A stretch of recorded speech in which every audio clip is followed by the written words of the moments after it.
আজ যতটুকু জানতে পারলাম, আবহাওয়ার তাপমাত্রা রেকর্ড করা হয়েছে 34 ডিগ্রি সেলসিয়াস। কি বলেন? কেউ কি জানতে পারেন নাকি আরও বেশি হবে? বেশি হবে না? আমি 11টার দিকে দেখলাম 34 ডিগ্রি সেলসিয়াস তাপমাত্রা। আমি ইন্টারনেটে দেখেছি 35 বলছে এখানে।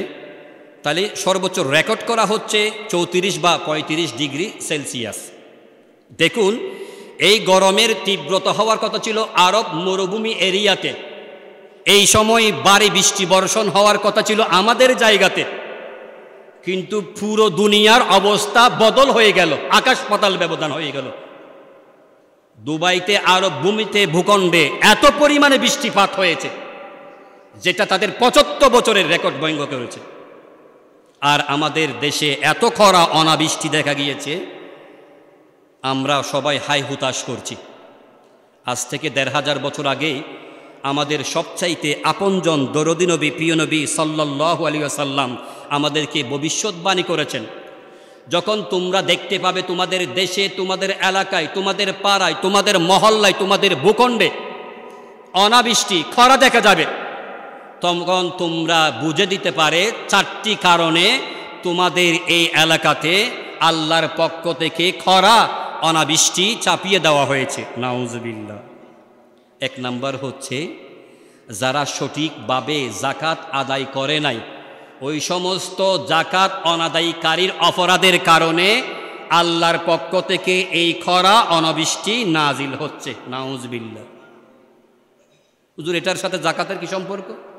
কি সম্পর্ক এটা আমি জানবো না, তবে নবীজি যেটা বলেছেন সেটাই আমি তাদেরকে ক্লিয়ার করে জানিয়ে দিচ্ছি। কথা বলেন ঠিক কি না? জাকাত এসেছে একজন মানুষের এই বছর 10 লক্ষ টাকা দিয়েছে, মাত্র 2 লাখ টাকা। আর কোথায় বাকি টাকাগুলো? কোথায়? ঠিক মতো যারা জাকাত প্রদান করেননি, এই কারণে খরা হবে, অনাবৃষ্টি হবে। এই খরা অনাবৃষ্টির কারণে এই সমস্ত বিশিষ্ট জনেরা দায়ী। কথা বলেন ঠিক কিনা? তারাই দায়ী অনাবৃষ্টি।